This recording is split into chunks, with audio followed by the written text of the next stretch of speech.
Hello everyone and welcome back to the Common Sense Crypto channel. As with you always, this is Rich doing another video today on XRP.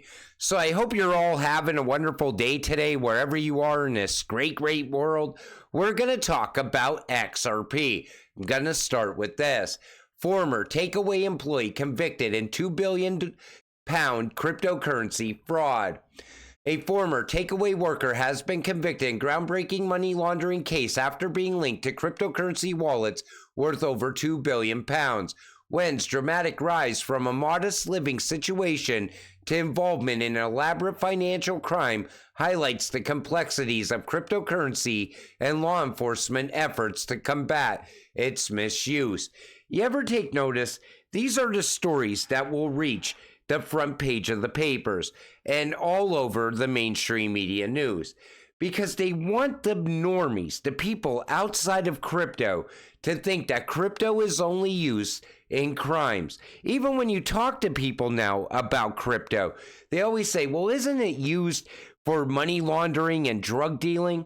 And you tell them these are isolated cases and that there's so much more to crypto. But that's all they know now. And we all know that fiat money is used way more often than cryptocurrency ever is. But that's the narrative that they always try to push. And even now that crypto's starting to really turn around and the big financial institutions are still starting to get involved with crypto, they're still trying to push this narrative all the time. Wall Street expert says it's lucky to have XRP at low prices and to accumulate. So we see that Linda Jones is once again saying, don't worry about the price will take care of itself.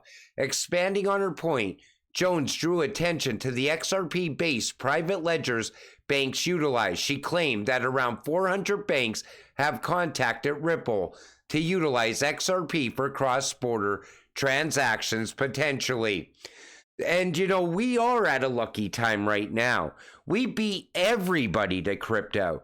And you know, people in a couple years are going to be wishing they could go back to this time right now and buy XRP at cheap prices.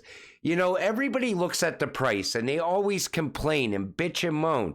In a couple years, they will realize how lucky they actually were. Because you could see the transition happening now. You know, we're not looking at years anymore. Things are happening over the course of the next couple months that are changing things so fast inside of crypto. It's all going to start with Mika. Once you get regulations put in place around crypto, that's when mass adoption can really begin. That's when we will see crypto really start to pick up. February 2024, Central Bank of Ireland confirms the entire financial landscape is changing. Wake up, people. This isn't just coming from researchers. Banks are pumping out this information to the mainstream. We'll never show you all of it. You know, the mainstream doesn't even want to talk about crypto. But the banks, they want you to know what's coming.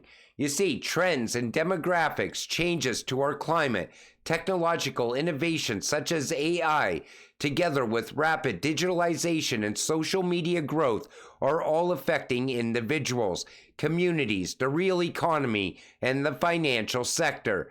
These dynamics, together with global fragmentation trends, are among the factors changing the global trajectory and consequently the financial system. The banks are telling you the financial system is changing. But, you know, people don't pay attention to this.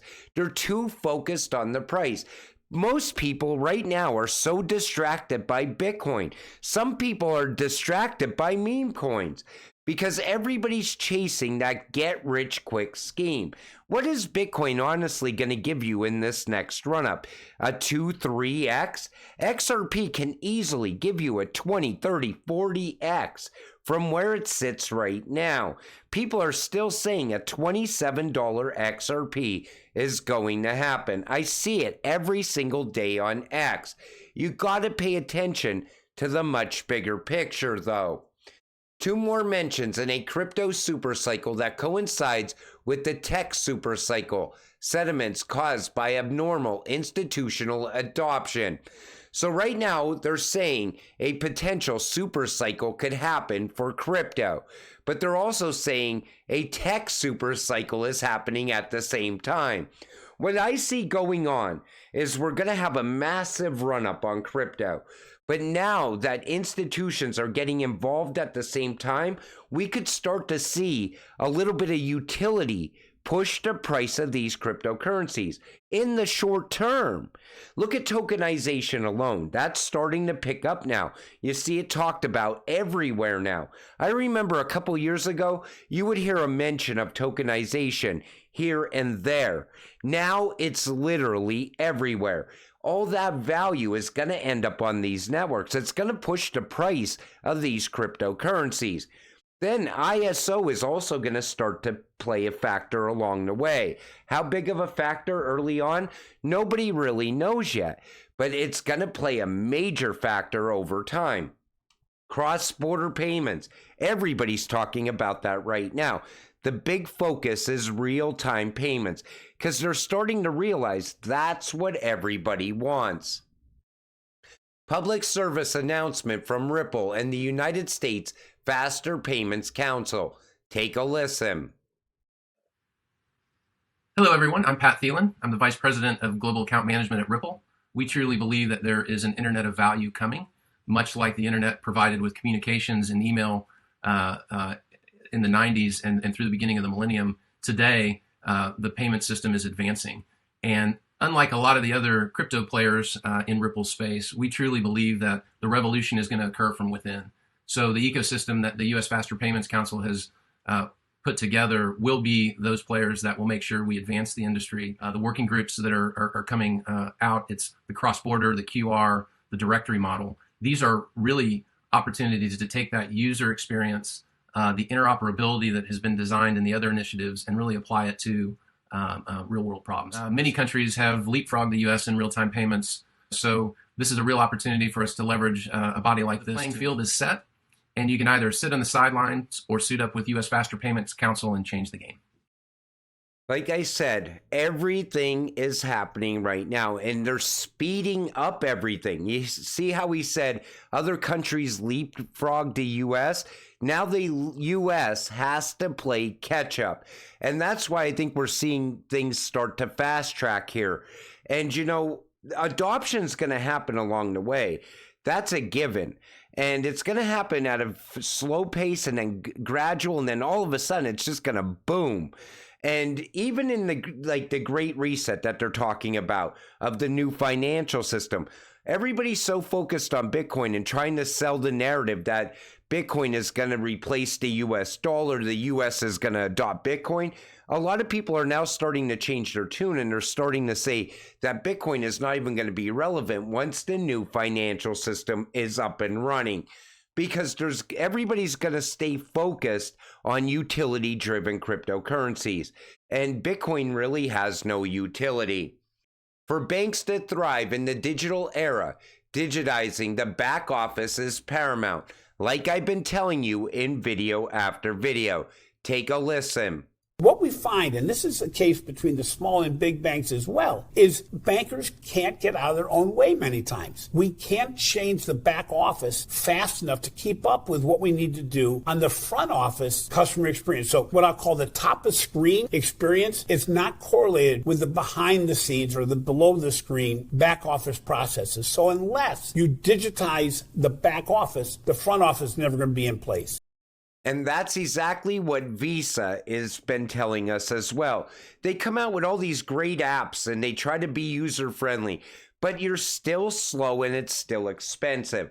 That's why I'm going to continue to hold XRP, because XRP changes that. And that's what everybody's looking at right now as well. You know, even the cash apps on the front end, they look great and people love them, but they're still tied to that same back end. And that's why things take a longer processing time, and there still is a lot of fees associated with most payments that are happening today. Finastra's Fusion Total Messaging, powered by Ripple and incorporated in R3/4 platform, is utilized For the e-krona, it offers multi-network connectivity, enabling interoperability with Treasury, ERP, and other payment systems not fully enabled for STP processing, which is crucial for systems like the e-krona. Fusion Total Messaging also allows transactions to be retained for 10 years with a full audit trail, enhancing security and compliance measures. Sweden explores offline payments in the final e-krona pilot report. So we know they're also working with Ripple. And it's always rail after rail every single day. Uber, Airbnb, Google, Amazon. I wonder how many NDAs Ripple has. Take a listen. Research in terms of what was broken with the financial system and the payment system, and we went out and visited with Uber and Airbnb and Google and the others. And what I realized is that these firms, we think of them as tech firms, but a large part of what they do and the value they provide are payment. Amazon, for example, has 206 different payment connections to facilitate merchant payouts for their platform. And so, they're pushing innovation. And I don't think that they should be in the payment business. I think that they should use, other technologies instead of, and focusing on what they're really good at.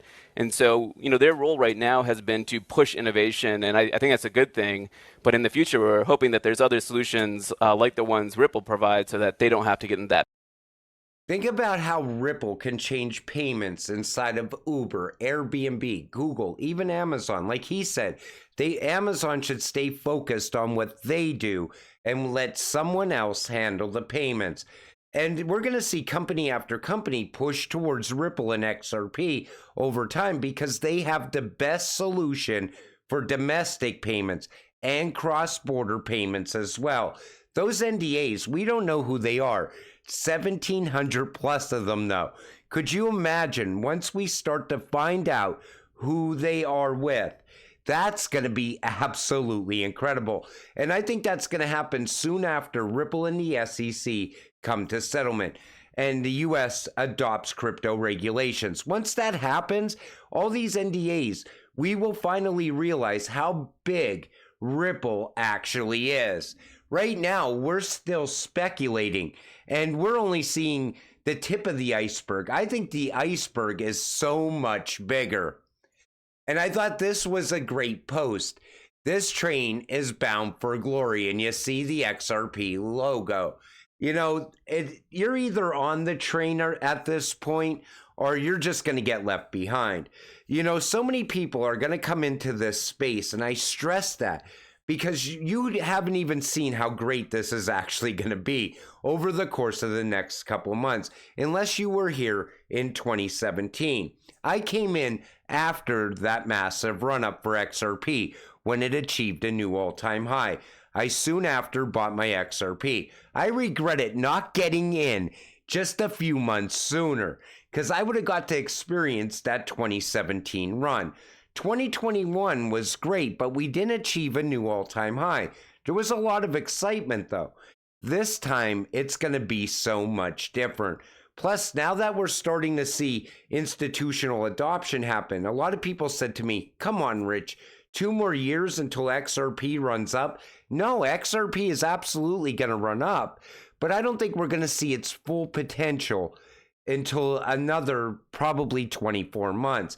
Because if everybody's still looking at 2025 for utility to drive the price of XRP, I think you're going to be paying a much higher price for XRP. But I think we'll start to see the potential of XRP by then. I think utility will probably be at 50-60% driving the price of XRP by then. And then somebody asked me in the comment section about pullbacks. I don't think the pullbacks are going to be as deep as people think. Like, people are saying we're going to run up to $27 and then pull all the way back down under $1. I'm not seeing that. And honestly, I think $1 is going to be gone forever after this next run up. And if utility does start to drive the price of XRP after this next run up, nobody knows how long that's going to last. That could last for a very long period of time. And it's all going to start with regulation. So Once the US announces that we have crypto regulations, that's it. That's going to be the moment you're either on the train or you're left behind forever. Because I think the price of XRP, which already has legal clarity, is going to change so fast. That could be that overnight event that people talked about for years. And you could see it coming now. And everybody's telling you because it's right there in front of you. Even the banks are warning you that this is happening in real time. But, you know, you can't get discouraged that it's going to take 24 months. It could happen even sooner than that. It could happen as soon as the end of this year. It could happen as soon as summer. It depends on how fast the U.S. moves on crypto regulations, is what I'm saying. But we are about to experience a massive run up. $27 XRP would be nice to see, in my opinion. And that's based on most of the charters out there and what they see playing out. But until it does happen, you got to stay patient and stay positive. Let's get rich together. With that said, I'm going to wrap up this video. I want to thank you all for watching. I appreciate all of you. I'll see you in the next one. Have a great night.